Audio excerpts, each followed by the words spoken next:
What is going on, everybody? Welcome back to the casting table from Apocaflix Movies.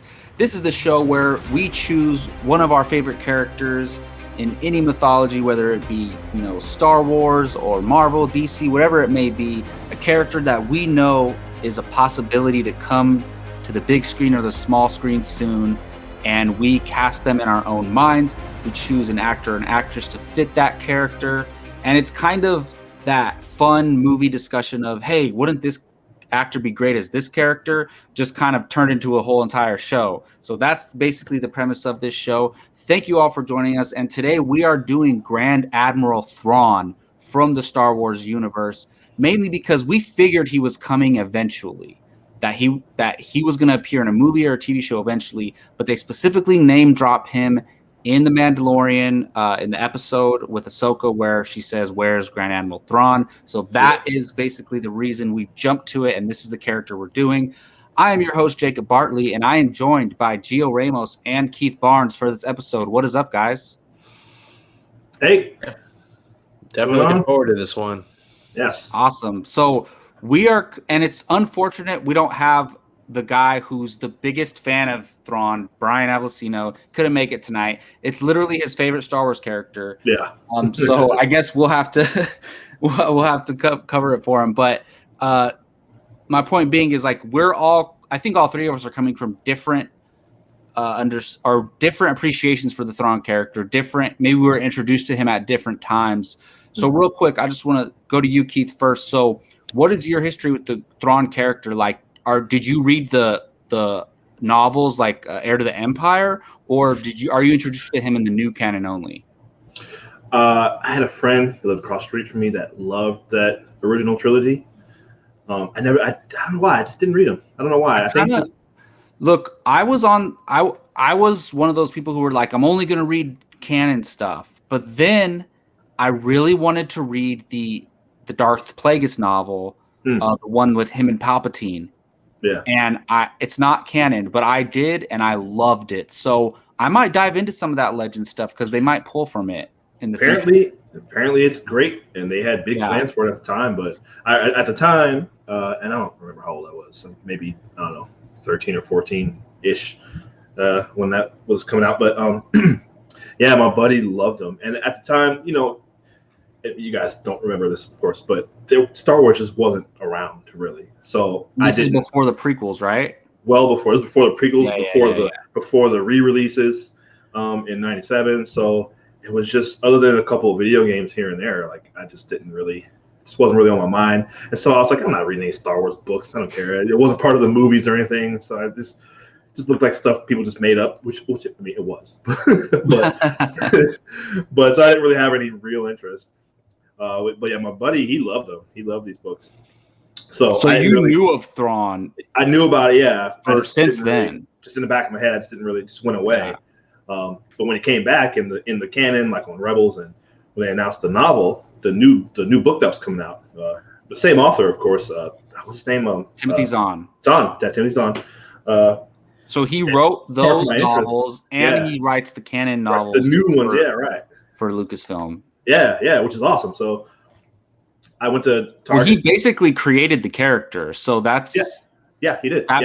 That's cool that they let him write these novels. It really is, yeah, very much. And yeah, so when that one came out, the new one, I just went to Target and I just stood there for like an hour reading it, and I didn't finish it. I actually wound up listening. I just wound up listening to the rest.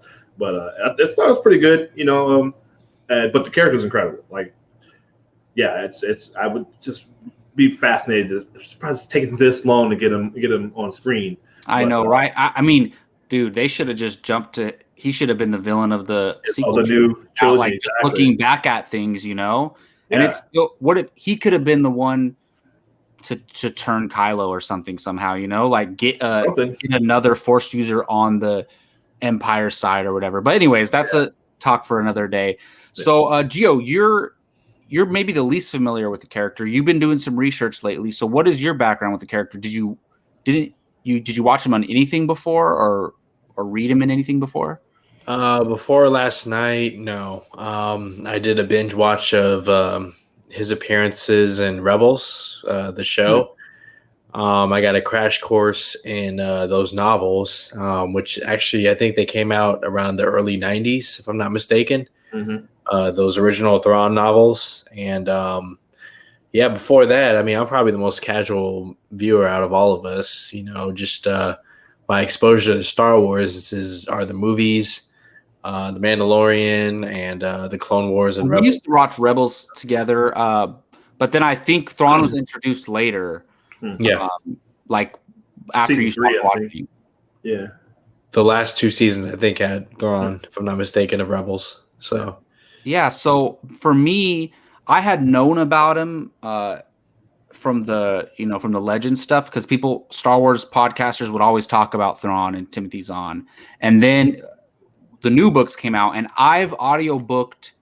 Dude, I'm losing track. Is there 4 Thrawn novels now? Are there really? Canon? I believe there are. I've audiobooked I didn't know that. the first 2 or 3.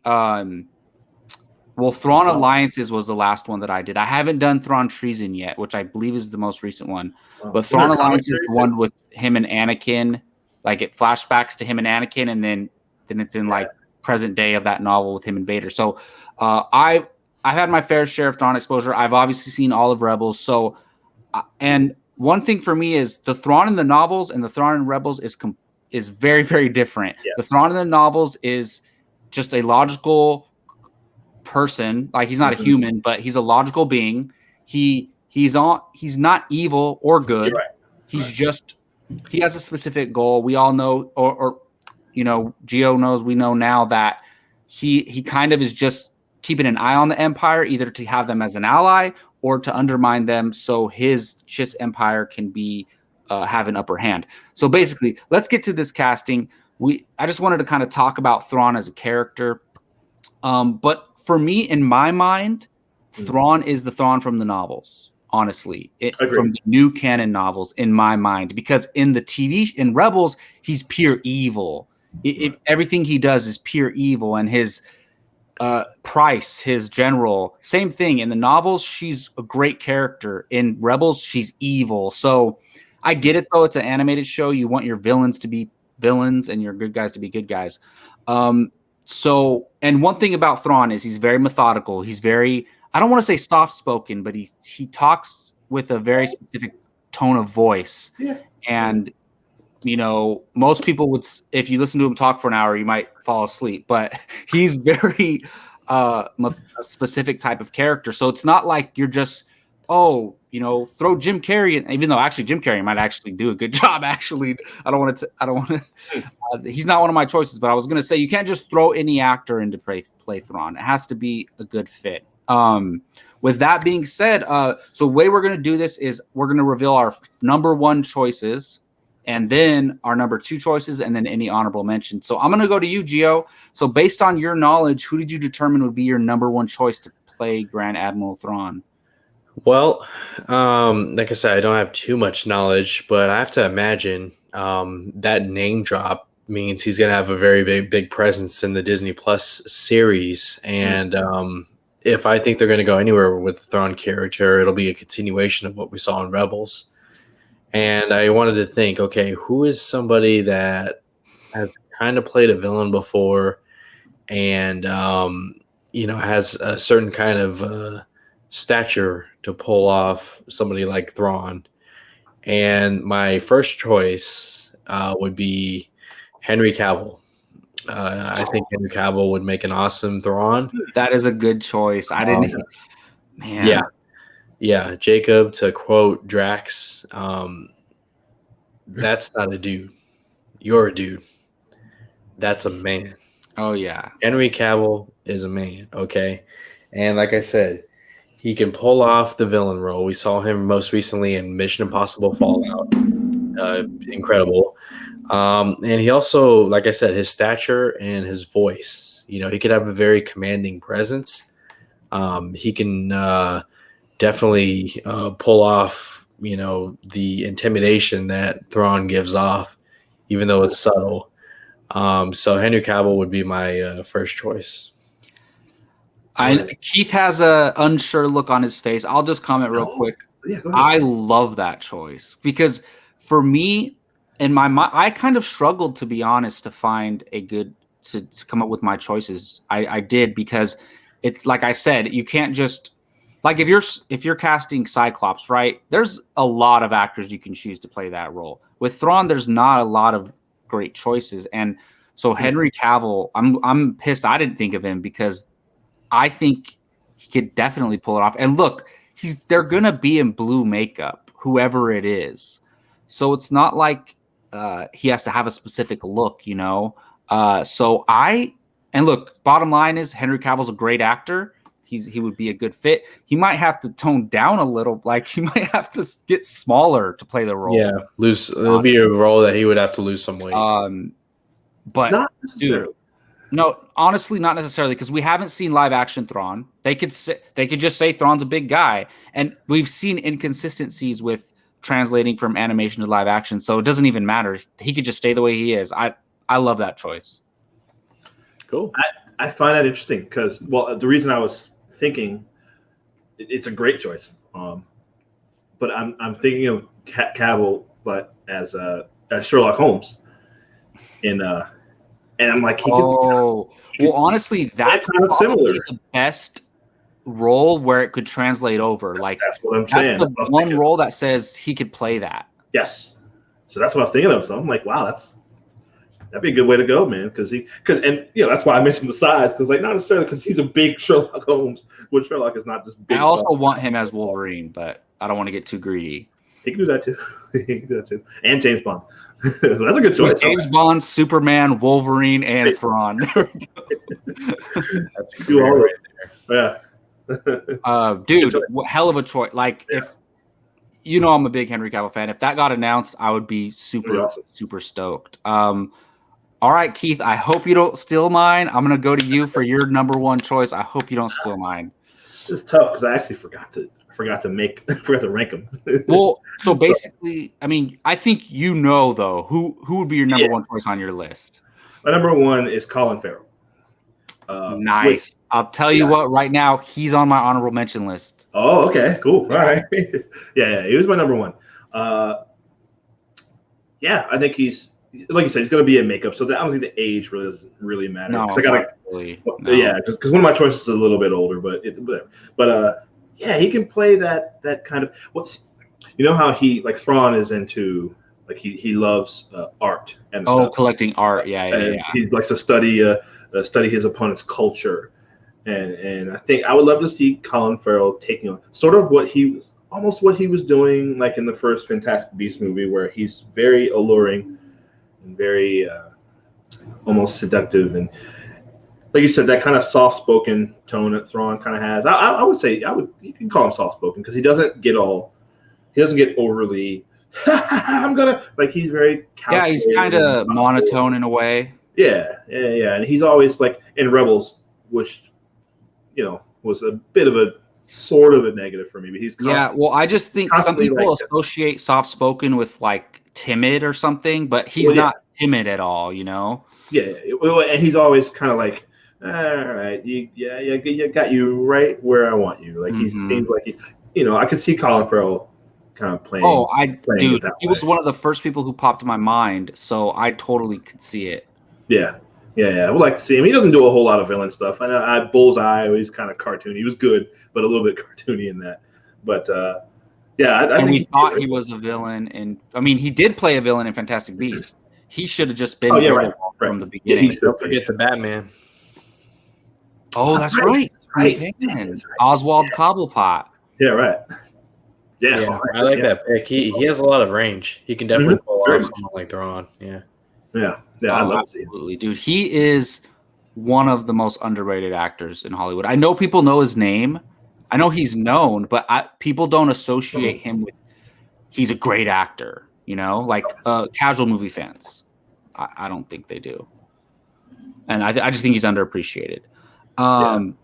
Those are two great choices so far. One that I thought of, one that I didn't, but I love both of them. Now, look, I will say, I think maybe the best choice for this is Lars Mikkelsen, the guy who voices him. And I purposely didn't choose Lars Mikkelsen because, like, that's too obvious to me. Because I think that would have been Brian's number one choice if he was on the show.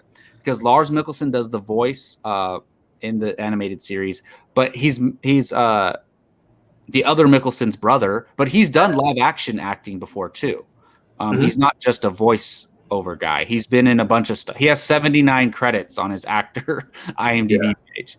So, and if you look at Lars Mikkelsen, he could totally he's pull got off the the look, and he knows how to do the voice. So in a perfect world, I think, look, the voice actor doesn't always translate over, but for that case it does. But I purposely left him out. And my number one choice, and I think people have speculated about this before, but my number one choice is Michael Fassbender. I love Michael Fassbender. We've seen him play a conflicted villain in Magneto. Yeah. You know, you want a guy who could just stay back and who's menacing without showing you that he's like, without having to tell you that he's menacing, you know? And I just think, just like all the actors we've chosen so far, he would pull that off so well. He could do the voice, his calm demeanor, just standing there, thinking, talking, planning it out. I think his figure fits the role. I love Michael Fassbender, and I think he's been in a lot of bad movies in the past couple of years. Yeah. So he kind of he was on this rise, and then he kind of just didn't elevate to that stardom level that I think he should be at. So, and not that this would necessarily bolt him into superstardom, but it would help. It's a big role. So my number one choice would be Michael Fassbender. What do you guys think? Oh yeah, totally. You know, I mean, you look at his Magneto character, he doesn't do any hand-to-hand combat or anything like that. He simply stands back. That's true. And you know, he doesn't have to do much to for you to know how intimidating he is. So I think that's a great choice. And he did do Steve Jobs. Steve Jobs really, really impressed me as far as that's a good him as an actor. So he can definitely bring that intensity when needed. But I mean, what I've seen in Thrawn from Rebels, he's not really all that intense. You know, he lets his mind do everything, and his intelligence and combat and warfare and that kind of stuff. So, yeah, he'd be a great choice. Mm-hmm. Yeah, I agree.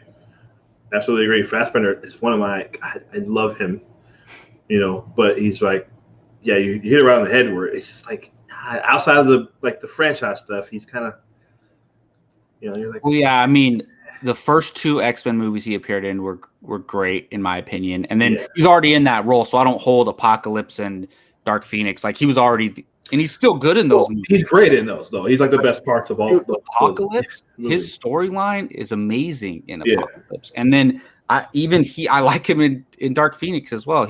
He never stopped playing the character great. But it was Assassin's Creed and a couple other movies indie films. What's that series? Snowman. Snowman. Yeah. I haven't seen the Snowman, but I heard it's terrible. Woof. I heard that it's terrible. And if everybody says it's terrible, it's probably terrible. But I mean, I guess I have to watch it for my own. But yeah, I would be over the moon if he was cast and for any of these choices, to be honest. Cool. Well, sometimes it's not always our first choice who gets the role. So let's go with our second choice, and I'll go back to you, Gio. Second choice. This person already kind of played a blue alien, if you think about it. Tom Hiddleston, because remember Loki was originally a frost giant. I believe he was, but he is. Yeah, for reasons that we've stated before, he could be threatening without being, brawny. I mean, Loki. Just the way he talks and his commanding presence, I mean, I think it fits Thrawn, to the T. Mm-hmm. And, his voice isn't as deep as Henry Cavill, but, he could still deliver. I wouldn't be opposed to that. And, what do we know about Disney? They like to pull from one franchise and put them into another. So, Tom Hiddleston's been great for them as Loki with Marvel, and I can see him going to Star Wars and doing something. So, Tom Hiddleston. Yeah, man. So like I said, I was trying to like think of actors in my mind without Googling like actors who could play Thrawn because that's somebody else's thought. So I was trying to think of people and it was very hard. And both of your choices are guys I'm surprised I didn't think of because while I don't like, and I'm glad, look, you said Tom Hiddleston's your second choice, and there's a reason for that. Like, that would be a great casting, but people might be like, oh, he's already Loki and things like that. I don't care about that stuff. I'd be down for it. But as far as his abilities and the role, I'd be up for it. I totally agree. But I kind of wonder if that would be tough to get past, for people. Like, he could play a Jedi. He could play anything else, but people, if he's like Thrawn, people will be like, but he's Loki, like everybody wanted him to be Palpatine. I think that would be amazing, which would be awesome. But he would be wearing blue paint and red eyes, so that's true. Whoever it is gonna be kind of unrecognizable, to be honest. But it's still gonna be. You still need to look at Vision, right? Like Paul Bettany. It's not. It's practical effects on his face, and you have to still be a good actor. Like that most recent episode of WandaVision when he starts yelling at Wanda, that was an incredible scene. So you still have to show acting ability, even if you're covered up. Hell, he'd be that's good. Hiddleston would wearing that white suit with that'd be pretty good actually. Oh, I could totally see it. What about you, Keith? I know you have a larger list, but if you had to choose a second overall favorite, it's tough. I'm scanning through each one, like, which one would be number 2? I'm gonna go with Henry Golding. Oh, Henry Golding, because okay. Yeah, he's got the voice, man. I'd be down for that. Yeah, you remember him being the bad guy last year in The Gentleman. The Gentleman, and although he did kind of get a little rough in that movie, but especially towards the end. But he'd be a great villain. Because we see obviously in that one he makes a villainous turn, and I think his star is clearly on the rise. He's going to be Snake Eyes coming up soon, right? Snake Eyes, right? Isn't he playing Snake Eyes? Yes. Yeah. Coming up, I guess this year, maybe, I don't know, but it would be cool to see him take on this role. Like you said, he's going to be blue anyway, so it doesn't matter what he really looks like. I think he's fairly. I mean, he's obviously a good-looking man, but they're going to make him look kind of more gruesome. Because Thrawn looks like he has scars. Does he have scars on his face? I think depending on what timeline you're looking at. Let me look. I mean, they've had, It might just be his race. It sounds like he does, but it depends on what. I think it might depend what time era you're looking at. But who knows? But he's mostly humanish looking, but he's a humanoid, like he's just blue with red eyes, basically. 20 years and red eyes, but no, I think Henry Golding would be great. Oh, absolutely, man. And look, Thrawn's not associated with any regular human race, like, so it wouldn't even matter if you're like casting an Asian actor in the role like that. Anybody could play Thrawn. Anyone can. So that's a great. I'd be down for that. Like ours. I think Henry Golding is definitely on the rise to be a bigger star. People know who he is, but he's not like superstar yet. Right. But I think that could really, like, all these other guys that we mentioned so far don't really need the role. For him, it would be big. It'd be pretty big for him. Yeah. Awesome. Well, I like that. How do you feel about that, Gio? Would you be down for that? Yeah. I mean, my exposure to Henry Golding's acting is limited to just The Gentleman.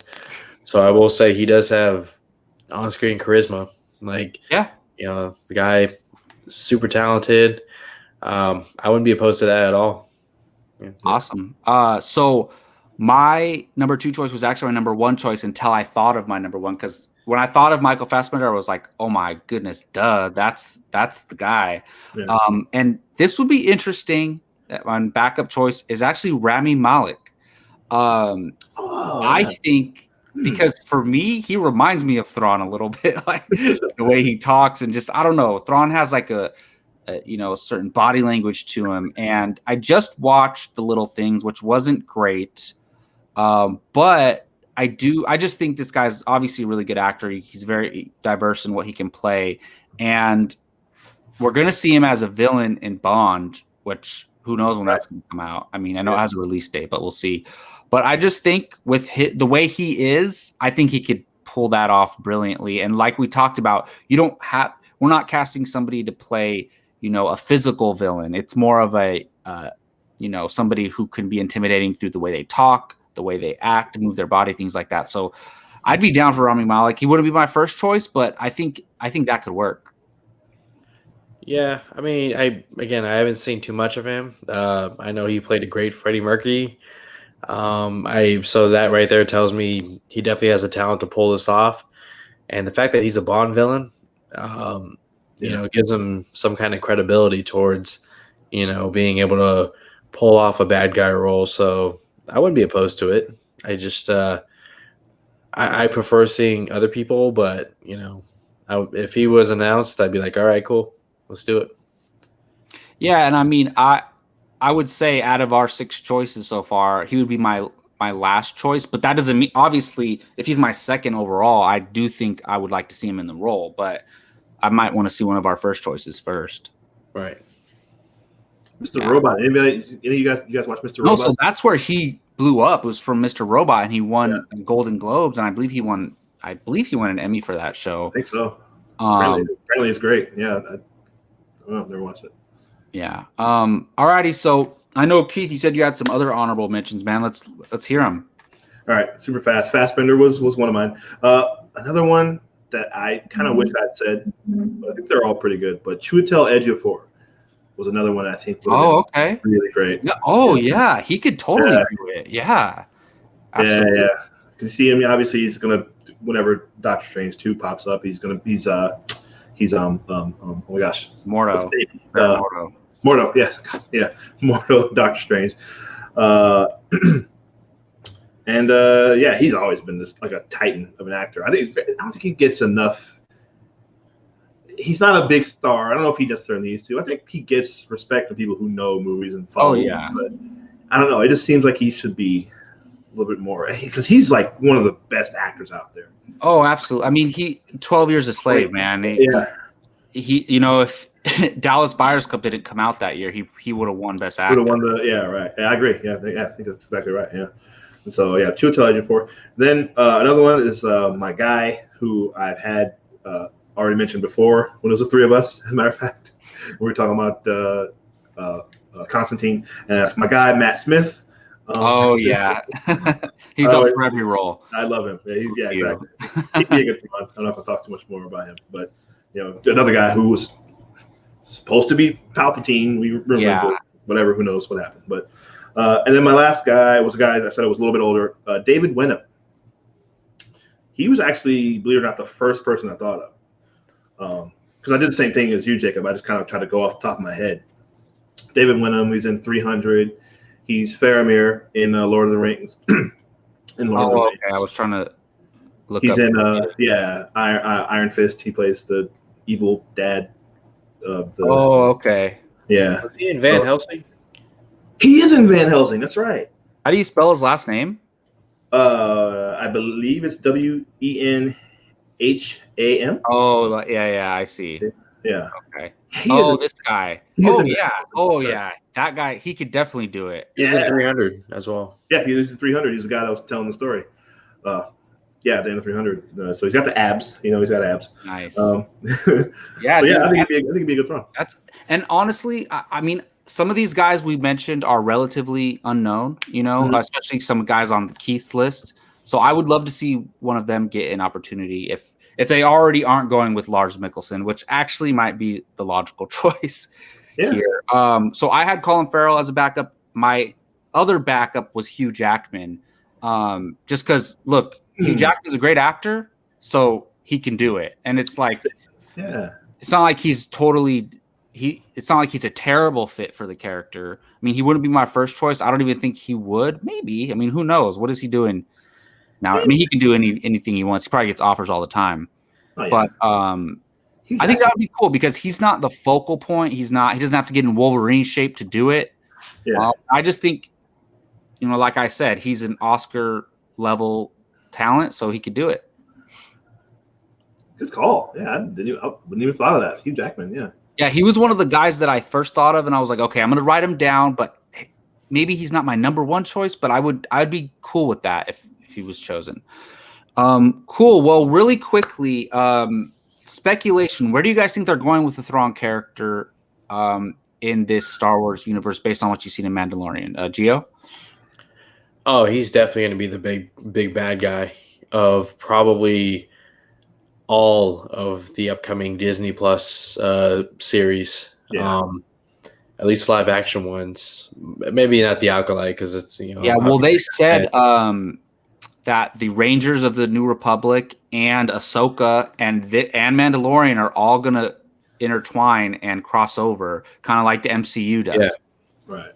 So he'll be like the Thanos of that mini universe, like his name will be mentioned throughout the series.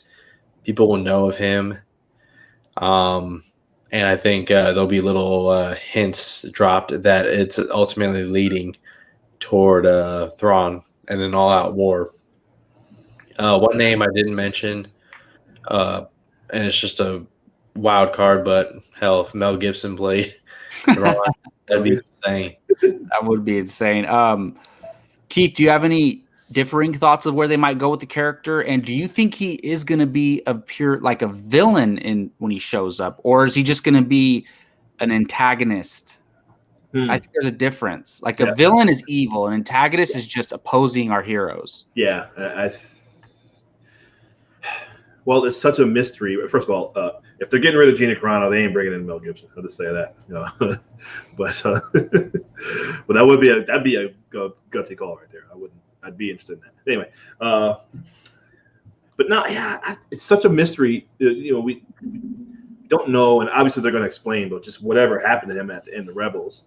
That's the one time, by the way, that he did kind of sort of lose his cool a little bit when he'd had enough of. Ezra outsmarted him. Yeah, exactly. A 16-year-old, 17-year-old boy. Yeah. Outsmarted like the most intelligent guy in Star Wars. In the universe, exactly. So, but now, yeah, it's such a mystery about what happened there. So we still don't even know really what he was trying to do, even in that series necessarily. So it's tough to say. I wonder if he's just looking for something, or if he's looking for some people, or like I said, if he's just trying to, boost up his race, his empire where he's from, the Chiss ascendancy or whatever, something like that. I think that's his ultimate goal. Yeah. To benefit them. Right. So I mean, if he's still around, and which we know he is, then that is going to be his ultimate goal. But maybe there's something else he has to do first in order to do that. I mean, there's no Palpatine anymore. Not right now. At the time, but so he's now. How does Thrawn exist in the Lawless Galaxy? Because Thrawn was working with the power at B at the time, and now that it's gone, what does he do? So that's going to be interesting. Does he try to seek a way for the Chiss to take over the galaxy? Who knows? How much influence did he have on the formation of the First Order? I mean, if at all. Hey, maybe he was involved. Maybe he. Yeah. Who knows? Maybe he was part of Palpatine's plan. Contingency plan. I just hope that I don't think we're gonna see Ezra, but I hope we get some answers as to where Ezra is or something like that. Or what happened? It's literally tied together. Yeah.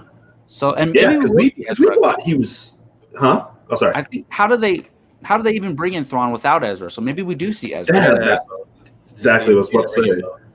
Yeah. Well. Yeah, or like you said, at least just tell us what happened. I can't imagine. Or unless Thrawn's like, I don't know, I woke up on this planet and we crash landed and Ezra was gone. They could do something like that. And then, we don't know where Ezra is now. Awesome. Well, that was fun, guys. I love fan casting. I think it's super fun. Doesn't matter if it doesn't happen or if we don't know what the script is. Who cares? It's fun fan casting these roles. I love doing it. We had some great choices. Michael Fassbender was my number one. Gio's was Henry Cavill, and Keith's was Colin Farrell. I think those would all be great choices. But we'll see. Could be somebody totally out of left field. Could be Lars Mikkelsen. We'll see how that goes. Let us know in the comment section who you want cast as Grand Admiral Thrawn. Would it be one of our choices? Somebody we didn't mention at all? We'd love to hear your thoughts in the comment section below. We really appreciate it. And thank you for watching this video. of the casting table for Grand Admiral Thrawn. Keep an eye out. We'll be trying to do one of these about at least once a month. So let us know what characters you want to see, and we'll keep an eye out for those. Again, thank you, Gio. Thank you, Keith, for joining me. I am Jacob, and we will see you guys next time.